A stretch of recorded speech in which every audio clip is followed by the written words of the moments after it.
안녕하십니까, 이룸세무입니다. 부산 해운대에 사시는 김 사장님, 어제 제게 전화했습니다. 손승환 세무사, 내가 3주택자인데 5월 10일 되면 정말 세금이 10배 뛴다는 게 맞는 말인가요? 네, 사실입니다. 오늘이 2026년 2월 28일, 5월 9일까지 약 70일 정도 남았습니다. 10배는 과장 아니냐고요? 아닙니다. 실제 계산해 보시면 10억 차익 발생했을 때 지금 팔면 양도세 약 1억 4천만 원입니다. 하지만 5월 10일 이후에는 7억 5천만 원입니다. 5배가 아니라 정확히 5.3배입니다. 저는 작년까지 한국부동산원에서 주택자금조달계획서 적정성을 조사 담당했습니다. 그때 봤던 다주택자분들 지금 대부분 패닉 상태라고 전달받았습니다. 왜냐하면 팔고 싶어도 못 파는 상황이 많기 때문입니다. 오늘 저희가 딱 3가지만 알려드립니다. 첫 번째, 5월 9일 마지노선 정말 지켜야 하는 것. 두 번째, 부산 조정지역 지정 가능성과 지역별 탈출 전략. 세 번째, 한국부동산원 출신 세무사가 알려주는 자금 조달 트랩 피하는 법입니다. 이 영상 끝까지 안 보시면 진짜 수억 원 날립니다. 자, 시작합니다. 자, 이제 핵심 들어가겠습니다. 2026년 5월 9일까지 양도해야 중과세를 피한다는 건 다들 아시는 사실일 겁니다. 그런데 여기서 가장 중요한 걸 모르시는 분들이 너무 많습니다. 중과세는 조정지역 주택만 해당됩니다. 비조정지역 주택은 애초에 중과 대상이 아닙니다. 맞습니다. 그럼 부산은 어떨까요? 현재 2026년 2월 기준 부산광역시에는 조정지역이 하나도 없습니다. 그러니까 지금 부산에서 다주택을 팔면 애초에 중과세 걱정 안 해도 된다는 겁니다. 아닙니다.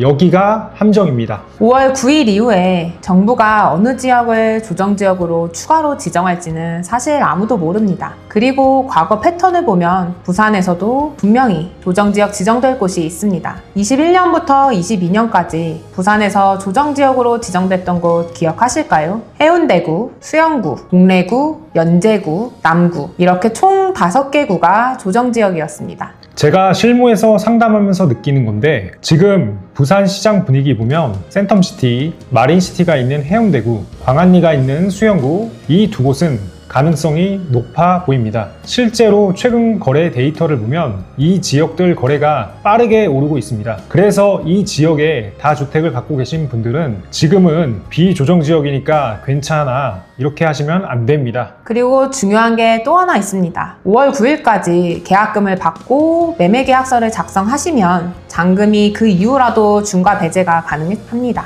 단 조건이 있습니다. 첫 번째, 보유기간이 2년 이상일 것. 두 번째, 계약금 지급 증빙이 완벽해야 됩니다. 통장 입금 내역은 필수입니다. 세 번째, 조정지역으로 지정된 주택이어야 합니다. 자, 정리하면 부산은 현재 비조정지역이지만 5월 이후 언제든 지정될 수 있다. 특히 해운대구, 수영구 주목해야 합니다. 그리고 안전하게 가려면 4월 30일까지 계약금을 받는 걸 추천드립니다. 자, 이제 부산 사시는 분들 귀를 쫑긋 하셔야 됩니다. 제가 부산광역시 부산진구에서 실무를 하고 있는데 요즘 상담을 오시는 분들 패턴이 딱 3가지입니다. 지금부터 하나씩 알려드립니다. 첫 번째 전략입니다. 조정지역 예상지역부터 정리하셔야 합니다. 아까 말씀드렸던 것처럼 부산 조정지역은 21년, 22년도에 총 5개 구였습니다. 이 중에서 지금 다시 지정될 가능성이 높은 곳은 해운대구와 수영구입니다. 센텀시티, 광안리 등 프리미엄 지역이 집중되어 있기 때문이죠.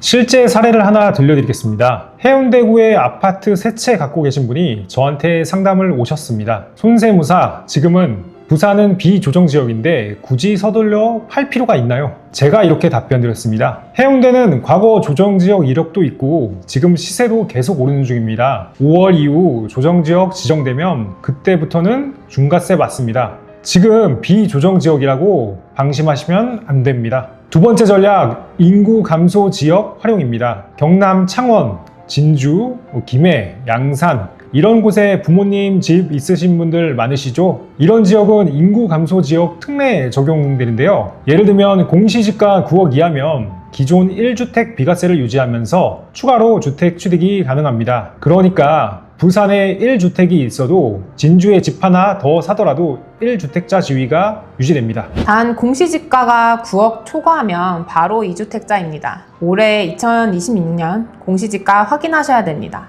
특히 창원 성산구나 양산 물금 같은 곳은 최근에 공시지가가 많이 올라서 9억 넘는 곳들이 생기고 있습니다. 반드시 체크하셔야 합니다. 세 번째 전략, 자금 조달 트랩 피하기입니다. 제가 한국부동산원에서 일할 때 자금 조달 계획서 적정성을 조사하면서 제일 많이 걸리는 케이스가 뭐였는지 아시나요? 바로 가족 간 저가 양도했다가 증여세 추징당하는 경우입니다. 시가의 70% 이하로 팔거나 시가와 3억 이상 차이가 나면 국세청 PCI 시스템에 자동으로 걸립니다. 여기서 PCI가 뭐냐면 부동산 거래 이상 거래 탐지 시스템입니다. 그리고 자녀가 사실 그 돈을 낼 자금 출처를 입증을 못하게 된다면 바로 증여로 보기 때문에 증여세 폭탄이죠. 부산 같은 경우 센텀, 마린시티, 광안리 이런 프리미엄 지역은 저가 양도 시도하시는 분들이 많습니다. 단 반드시 세 가지 먼저 하셔야 합니다. 첫 번째, 적정 가격 산정입니다. 사실 감정평가 받는 게 제일 안전합니다. 두 번째, 자녀 소득과 대출 능력을 검증해야 합니다. 은행 대출 가능 여부도 먼저 확인을 해보시는 걸 추천드립니다. 세 번째, 증여세 신고 시뮬레이션입니다. 이 부분은 세무사를 통해서 미리 모의 계산을 해보시고 진행하시면 나중에 크게 후회하실 일 없으실 겁니다. 이제 마지막입니다. 많은 분들이 물어보십니다. 그냥 자녀한테 단순 증여하면 안 되나요? 결론부터 말씀드리자면 케이스 바이 케이스입니다. 증여세는 10억 기준 약 2억 정도 나옵니다. 배우자 6억 공제 가정했을 때입니다. 그런데 증여 후 10년 이내에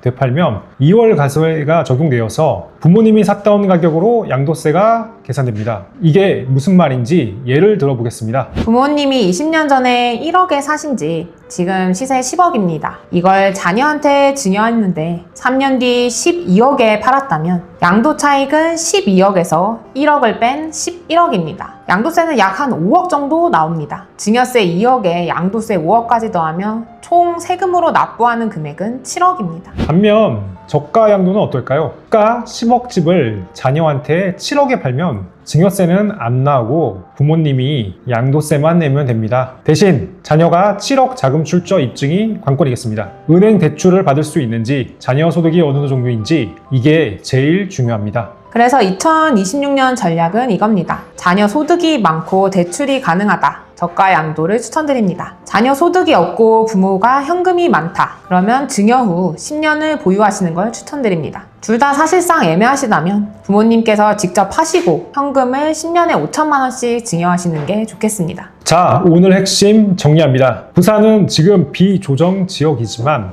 해운대의 수영은 조정 지역 가능성이 높다. 5월 9일까지 계약금 받으면 안전하지만 4월 30일까지가 더 확실하다. 자금 조달 트랩 조심하고 증여나 저가 양도냐는 본인 상황에 맞춰서 선택하시면 됩니다. 세금은 내는 게 아니라 관리하는 것입니다. 저희 이룸 세무법인에서는 부산 지역 특화 양도세 자금 조달 컨설팅을 진행하고 있으니까 궁금하신 분들은 전화나 댓글 남겨주세요. 여러분의 절세 파트너 손승환 김소담 세무사였습니다. 감사합니다.